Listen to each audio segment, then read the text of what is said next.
کیا آپ کو کوئی تکلیف ہے؟ تو انہوں نے مسکرا کر جواب دیا، بیٹا آج میرے دل کو وہ سکون ملا ہے جو میں نے پہلے کبھی محسوس نہیں کیا تھا۔ مجھے لگتا ہے کہ میرے رب کی طرف سے کوئی خوشخبری آئی ہے۔ اسی شام وہ اپنے بستر پر پرسکون حالت میں مسکراتے ہوئے اس دنیا سے رخصت ہو گئے۔ یہ ایک مومن کی کیفیت ہے جسے موت کے دن سے پہلے ہی اس کے رب کی طرف سے راحت کی امید مل جاتی ہے اور اس کا دل ایک اطمینان سے بھر جاتا ہے۔ دوسری طرف ایک ظالم اور بد کردار شخص کا بھی ایک واقعہ ہے جس نے اپنی پوری زندگی گناہوں میں گزاری، دوسروں کے حقوق چھینے اور کبھی اللہ کے احکامات کی پرواہ نہیں کی۔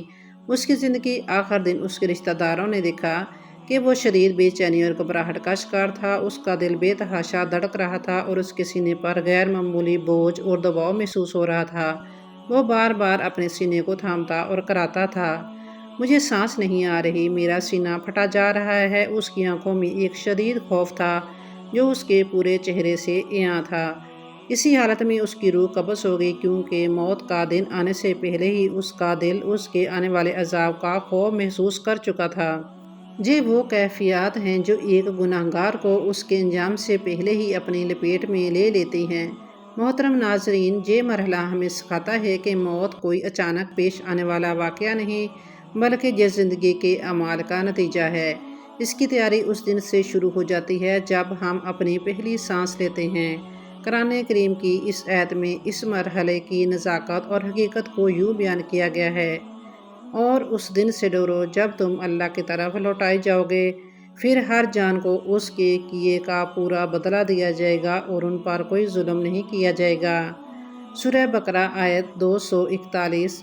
یہ آیت ہمیں خبردار کرتی ہے کہ موت محض ایک اختتام نہیں بلکہ ایک نئے سفر کا آغاز ہے، ایک ایسا سفر جس کی منزل ہمارے آج کے اعمال پر منحصر ہے کہ ہم اس سفر کے لیے تیار ہیں۔ کیا ہمارا دل موت کے دن بھی اطمینان اور سکون محسوس کرے گا؟ محترم ناظرین، موت کا سفر پہلے مرحلے یعنی یوم الموت کے بعد اپنی اگلی منزل کی طرف گامزن ہوتا ہے۔ یہ وہ لمحہ ہے جب روح جسم سے نکلنے کا عمل شروع کرتی ہے۔ یہ سفر پاؤں کے تلووں سے شروع ہوتا ہے۔ روح آہستہ آہستہ اوپر کی طرف بڑھتی ہے، پاؤں سے ہوتے ہوتے ٹانگوں، گھٹنوں، پیٹ، ناف اور پھر سینے تک پہنچتی ہے۔ اس دوران انسان اپنے جسم میں ایک عجیب اور ناقابل بیان تبدیلی محسوس کرتا ہے۔ اس کے جسم سے قوت اور طاقت آہستہ آہستہ ختم ہونا شروع ہو جاتی ہے۔ اسے تھکن اور کمزوری کا احساس ہوتا ہے اور کھڑا ہونا ناممکن ہو جاتا ہے۔ یہ لمحہ انتہائی نازک اور پر اسرار ہوتا ہے۔ اگرچہ جسم میں یہ بعض تبدیلیاں رونما ہو رہی ہوتی ہیں، لیکن انسان کو اس بات کا احساس ہی نہیں ہو پاتا کہ اس کی روح جسم چھوڑ رہی ہے۔ وہ اسے محض ایک بیماری یا شدید کمزوری سمجھتا ہے۔ اسے یہ گمان ہوتا ہے کہ شاید کچھ دیر بعد سب ٹھیک ہو جائے گا، لیکن حقیقت میں اس کی روح اپنے آخری سفر کی طرف بڑھ رہی ہوتی ہے۔ دوسرے مرحلے کے فوراً بعد موت کا تیسرا مرحلہ ترقی کا سفر کرتا ہے۔ ترقی دراصل حلق کے نیچے دو ہڈیوں کو کہا جاتا ہے جو کاندھوں تک پھیلی ہوتی ہیں۔ جب روح اس مقام تک پہنچتی ہے تو انسان کی سانس تیز اور بے ترتیب ہو جاتی ہے۔ یہ وہ وقت ہے جب روح اپنے جسم کو چھوڑنے کی آخری تیاری کر رہی ہوتی ہے۔ یہ لمحہ انسان کے لیے انتہائی مشکل اور تکلیف دہ ہوتا ہے۔ قرآن کریم میں سورہ قیامہ کی آیت 26 سے 29 میں اس لمحے کا انتہائی مؤثر انداز میں ذکر کیا گیا ہے۔ یعنی ہرگز نہیں، جب روح ہنسلی کی ہڈیوں تک پہنچ جائے گی اور کہا جائے گا کون ہے جھاڑ پھونک کرنے والا، اور وہ سمجھ جائے گا کہ یہ وقت جدائی کا ہے اور ایک پنڈلی دوسری پنڈلی سے لپیٹ جائے گی۔ اے انسان، تیرے رب کی طرف لے جانے کا وقت ہو چکا ہے۔ یہ آیت ہمیں بتاتی ہے کہ جب روح ترقی کے مقام تک پہنچتی ہے تو انسان اپنی موت کا یقین کر لیتا ہے۔ اسی لمحے اسے یہ سمجھ آ جاتا ہے کہ یہ بیماری یا کمزوری نہیں بلکہ یہ تو زندگی کا آخری لمحہ ہے۔ اس کے جسم کا نچلا حصہ بے جان ہو جاتا ہے اور پنڈلیاں آپس میں لپٹ جاتی ہیں۔ اس وقت انسان اپنے ارد گرد موجود لوگوں کو دیکھ کر یہ جاننا چاہتا ہے کہ کیا کوئی اس کی مدد کر سکتا ہے۔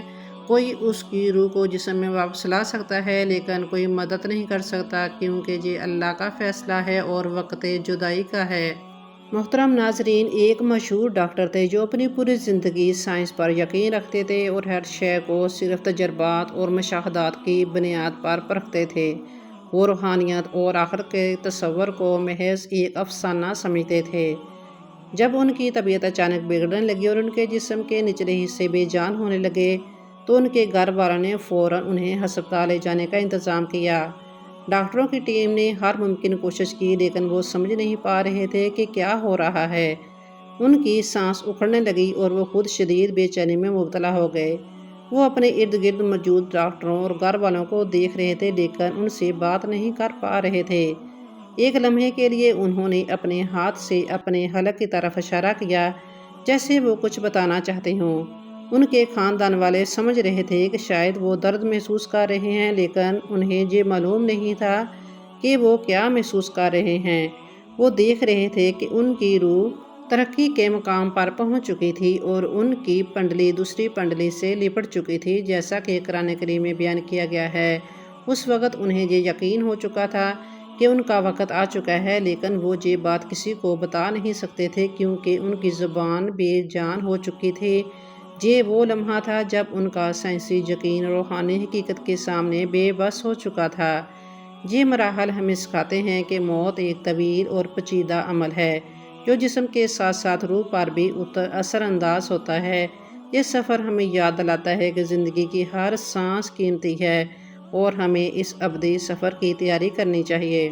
محترم ناظرین، موت کا چوتھا اور سب سے آخری مرحلہ حلقوم کہلاتا ہے۔ یہ وہ لمحہ ہے جب زندگی کی سانسیں بالکل قریب آ جاتی ہیں اور روح گلے تک پہنچ جاتی ہے۔ یہ وقت انسان کے لیے سب سے زیادہ تکلیف دہ اور مشکل ہوتا ہے کیونکہ اس کی وجہ سے محض جسمانی اذیت نہیں ہوتی بلکہ یہ ایک روحانی کشمکش کا لمحہ ہوتا ہے۔ اس وقت انسان کی آنکھوں سے وہ پردہ ہٹ جاتا ہے جو اس دنیا میں رہتے ہوئے اسے روحانی دنیا سے پوشیدہ رکھتا تھا۔ وہ پہلی بار اپنے ارد گرد فرشتوں اور آخرت کی دنیا کا مشاہدہ کرنا شروع کرتا ہے جس کے بارے میں اس نے اب تک صرف سنا تھا۔ قرآن کریم میں سورہ کہف کی آیت نمبر 22 میں اللہ تعالیٰ نے اس کیفیت کو بہت واضح انداز میں بیان کیا ہے۔ یعنی یقیناً تو اس سے غافل تھا، پس ہم نے تجھ سے تیرا پردہ ہٹا دیا اور آج تیری نگاہ بہت تیز ہے۔ محترم ناظرین، یہ وہ لمحہ ہے جب انسان کو اپنی پوری زندگی ایک فلم کی طرح اپنی نظروں کے سامنے سے گزرتی ہوئی نظر آتی ہے۔ وہ اپنے اعمال، اپنی نیکیوں اور اپنی خطاؤں کا حساب ایک ہی لمحے میں دیکھ لیتا ہے۔ یہ وہ وقت ہے جب اس کا ایمان اپنے رب کی رحمت یا اس کے غضب کو دیکھتا ہے اور اسے معلوم ہو جاتا ہے کہ اس کا انجام کیا ہونے والا ہے۔ محترم ناظرین، یہاں ایک اور حیرت انگیز حقیقت یہ ہے کہ اس انتہائی نازک اور تکلیف دہ لمحے میں بھی شیطان انسان کو گمراہ کرنے کی کوشش کرتا ہے۔ وہ آ کر انسان کے کان میں سرگوشیاں کرتا ہے، اسے اپنے رب سے مایوس کرنے کی کوشش کرتا ہے تاکہ وہ موت سے پہلے آخری بار کلمہ کفر پر مر جائے، لیکن اللہ پاک نے اس سے بچنے کا راستہ بھی ہمیں سکھایا ہے۔ قرآن کریم میں اللہ اس صورتحال سے پناہ مانگنے کا حکم دیتے ہیں، یعنی کہو کہ اے میرے رب، میں شیطان کے وسوسوں سے تیری پناہ مانگتا ہوں اور اس سے بھی کہ وہ میرے پاس آئیں۔ سورہ مومن آیت نمبر 97 اور 98۔ یہ آیت ہمیں یاد دلاتی ہے کہ زندگی کا آخری لمحہ بھی شیطان کی چالوں سے خالی نہیں ہوتا، اس لیے ہمیں ہر وقت اپنے ایمان کو مضبوط رکھنا چاہیے اور شیطان کے وسوسوں سے اللہ کی پناہ مانگتے رہنا چاہیے۔ محترم ناظرین، موت کا سفر جس کا آغاز یوم موت سے ہوتا ہے اپنے آخری اور فیصلہ کن مرحلے کی طرف گامزن ہوتا ہے۔ یہ وہ لمحہ ہے جب موت کا فرشتہ حضرت عزرائیل علیہ السلام روح کو قبض کرنے کے لیے ظاہر ہوتے ہیں۔ یہ وہ وقت ہے جب انسان کے سامنے اس کی پوری زندگی کے اعمال کا نتیجہ واضح ہو کر سامنے آ جاتا ہے۔ اس لمحے پردے ہٹ جاتے ہیں اور روح کو یہ معلوم ہو جاتا ہے کہ وہ اللہ کی رحمت والوں میں سے ہے یا اس کے غضب والوں میں سے ہے۔ اس کی کیفیت کا اندازہ اس بات سے لگایا جا سکتا ہے کہ کیا وہ روح اپنی پوری زندگی کی کمائی کا باقی پھول پاتی ہے یا اپنے گناہوں کا عذاب۔ محترم ناظرین، جب ایک مومن کی روح قبض ہوتی ہے تو جنت کے فرشتے اس کے لیے ریشمی اور خوشبودار کفن لے کر آتے ہیں اور اس کی روح کو خوش آمدید کہتے ہیں۔ یہ ایک مومن کی دنیاوی زندگی کی جدوجہد، صبر اور تقوی کا انعام ہوتا ہے۔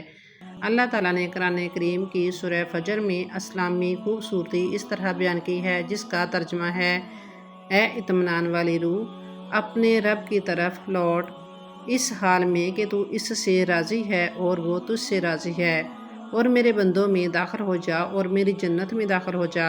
محترم ناظرین، اس کے برعکس ایک ظالم اور بد کردار انسان جس نے ساری زندگی دوسرے لوگوں کے حقوق چھینے اور اللہ کی نافرمانی کی اپنے موت کے بستر پر پڑا تھا، اس کے گرد و نواح میں شدید گھبراہٹ اور بے چینی کی کیفیت تھی۔ اس کے جسم میں اچانک شدید جھٹکے لگنے لگے اور وہ چیخنے لگا۔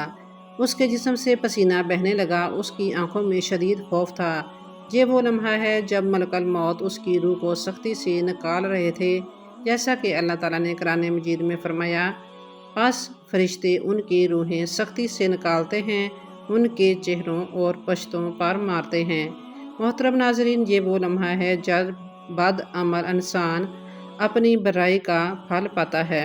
اس کی روح کو جسم سے اس طرح کھینچا جاتا ہے جیسے خاردار درخت کی شاخ کو گیلی اون سے نکالا جائے۔ روح کا ہر حصہ جسم کے ساتھ چمٹا ہوا محسوس ہوتا ہے اور ہر کھینچ پر شدید اذیت ہوتی ہے۔ اس دنیا میں برائی اور ظلم کا نتیجہ ہے، جو آخرت کے پہلے ہی مرحلے میں سامنے آ جاتا ہے۔ محترم ناظرین، یہ مراحل ہمیں سکھاتے ہیں کہ زندگی کا ہر لمحہ، ہر عمل ہمارے آخری لمحے کو یا تو پرسکون اور خوشگوار بنا سکتا ہے یا پھر تکلیف دہ اور خوفناک۔ یہ ہم پر منحصر ہے کہ ہم موت کی تیاری کس طرح کرتے ہیں۔ موت کا چھٹا اور سب سے آخری مرحلہ وہ ہے جب روح مکمل جسم سے نکل جاتی ہے اور اس کا دنیاوی سفر ختم ہو جاتا ہے۔ یہ وہ فیصلہ کن لمحہ ہے جب انسان کو اپنے انجام کا حتمی علم ہو جاتا ہے۔ اس وقت وہ اپنی آنکھوں سے وہ سب دیکھتا ہے جس کے بارے میں اس نے صرف سنا تھا۔ یہ ایک ایسا لمحہ ہے جب ندامت اور پچھتاوا اپنے عروج پر ہوتا ہے۔ اگر مرنے والا ایک گنہگار اور بد کردار انسان ہے تو وہ اپنی آنکھوں سے جہنم کے مناظر دیکھ کر چیخ کر اپنے رب سے کہتا ہے: اے میرے رب، مجھے واپس بھیج دے تاکہ میں دنیا میں جا کر نیک اعمال کر سکوں۔ یہ ایک ایسی چیخ ہے جو اس کی بے بسی، ندامت اور پچھتاوے کی عکاسی کرتی ہے، لیکن اس کا کوئی فائدہ نہیں۔ یہ ارتجاع خواہش وقت گزرنے کے بعد بے معنی ہو جاتی ہے۔ اللہ تعالیٰ قرآن کریم کی سورۃ المومنون کی آیت 100 میں اس کے جواب میں فرماتے ہیں: ہرگز نہیں، یہ صرف ایک بات ہے جو وہ کہہ رہا ہے، ان کے پیچھے ایک پردہ ہے قیامت کے دن تک کے لیے۔ یہ آیت واضح طور پر بتاتی ہے کہ موت کے بعد واپسی کا کوئی راستہ نہیں۔ موت اور دوبارہ اٹھائے جانے کے درمیان ایک برزخ کا پردہ حائل ہے جسے کوئی بھی پار نہیں کر سکتا۔ محترم ناظرین، بہت سے لوگ یہ سوال کرتے ہیں کہ اگر اللہ ہر چیز پر قادر ہے تو وہ دنیا میں ہونے والے ظلم اور ناانصافی کو کیوں ہونے دیتا ہے؟ کیا یہ سب کچھ اس کی مرضی سے ہوتا ہے؟ نہیں، بالکل ایسا نہیں ہے۔ یہ سب کچھ اللہ کی مرضی سے نہیں ہوتا، بلکہ اس کی اجازت سے ہوتا ہے۔ اللہ نے انسان کو ایک اختیار دیا ہے کہ وہ نیکی اور بدی میں سے کسی ایک کا انتخاب کرے۔ یہ ایک آزمائش ہے، ایک امتحان ہے، تاکہ آخرت میں ہر انسان کو اس کے اپنے کیے کا حساب دینا پڑے۔ اللہ کے بغیر ایک پتا بھی نہیں ہل سکتا۔ وہ ہر چیز پر مکمل کنٹرول رکھتا ہے، لیکن اس نے انسان کو اس امتحان کے لیے آزاد چھوڑ رکھا ہے۔ یہ اس کی مرضی نہیں کہ ہم گناہ کریں، لیکن اس کی اجازت ہے کہ ہم انتخاب کریں۔ یہ ہماری اپنی مرضی ہے کہ ہم جنت کے راستے پر چلیں یا جہنم کے۔ محترم ناظرین، یہ 6 مراحل ہمیں یاد دلاتے ہیں کہ موت ایک ایسا سفر ہے جو ہر انسان کو درپیش ہے۔ یہ ایک ایسا سفر ہے جس کی تیاری ہماری دنیاوی زندگی کا سب سے اہم مقصد ہونا چاہیے۔ تو کیا ہم نے اس سفر کی تیاری کر لی ہے؟ کیا ہمارے اعمال ہمیں سکون اور اطمینان کے ساتھ آخری منزل تک پہنچائیں گے؟ آج ہم سب کو مل کر اس بات پر غور کرنا چاہیے کہ اگر ہمیں اچانک موت آ جائے تو کیا ہمارے اعمال اس قابل ہیں کہ ہم اللہ تعالیٰ کے سامنے سرخرو ہو سکیں؟ کیا ہم بھی ان خوش نصیب لوگوں میں سے ہیں جنہیں موت سے پہلے ہی جنت میں ان کا مقام دکھا دیا جائے گا؟ اگر اس کا جواب نہیں ہے تو ہمیں خدا کا شکر ادا کرنا چاہیے کہ ہم ابھی زندہ ہیں اور ہمارے پاس اپنے اعمال کو بہتر بنانے کا وقت ہے۔ یہ وقت ہمیں اللہ کی طرف سے ایک تحفہ ہے کہ ہم اس سے فائدہ اٹھائیں۔ یہ زندگی ہمیں اپنے آپ کو آخرت کے لیے تیار کرنے کا موقع فراہم کرتی ہے۔ محترم ناظرین، موت کا سفر کسی کے لیے نہیں رکتا۔ ہم سب اس اٹل حقیقت کے مسافر ہیں۔ آج کی گفتگو نے ہمیں یاد دلایا کہ زندگی کے ہر لمحے کی قیمت ہے اور ہر عمل ہماری آخرت کے مستقبل کو بناتا یا بگاڑتا ہے۔ آج اگر ہم سانس لے رہے ہیں تو یہ محض اللہ کی مہربانی ہے تاکہ ہم سنبھل سکیں، توبہ کر سکیں اور اپنے راہ کو درست کر سکیں۔ آئیے ہم سب عہد کریں کہ وقت ختم ہونے سے پہلے اپنے دل اور عمل کو خالق کے حکم کے مطابق ڈھالیں۔ اللہ ہمیں موت کے وقت سکون اور ایمان اور جنت کے دروازے نصیب فرمائے، آمین۔ محترم ناظرین، موت کا یہ سفر ہم سب کی یاد دہانی ہے کہ یہ دنیا عارضی ہے اور اصل زندگی آخرت ہے۔ اگر آج کی یہ گفتگو آپ کے دل کو چھو گئی ہو تو ویڈیو کو لائک کریں اور اپنے دوستوں اور عزیزوں کے ساتھ شیئر کریں۔ چینل کو سبسکرائب کریں تاکہ آپ کو ایسی مزید روح پرور اور بیدار کرنے والی ویڈیوز وقت پر ملتی رہیں۔ اپنی قیمتی رائے کمنٹس میں ضرور شیئر کریں تاکہ ہم آپ کے خیالات سے سیکھیں اور آپ کی دعاؤں میں شریک رہیں۔ اللہ ہم سب کو نیک عمل کرنے کی توفیق عطا فرمائے، آمین ثم آمین۔ محترم ناظرین، آپ بھی کمنٹ سیکشن میں آمین ضرور لکھیں۔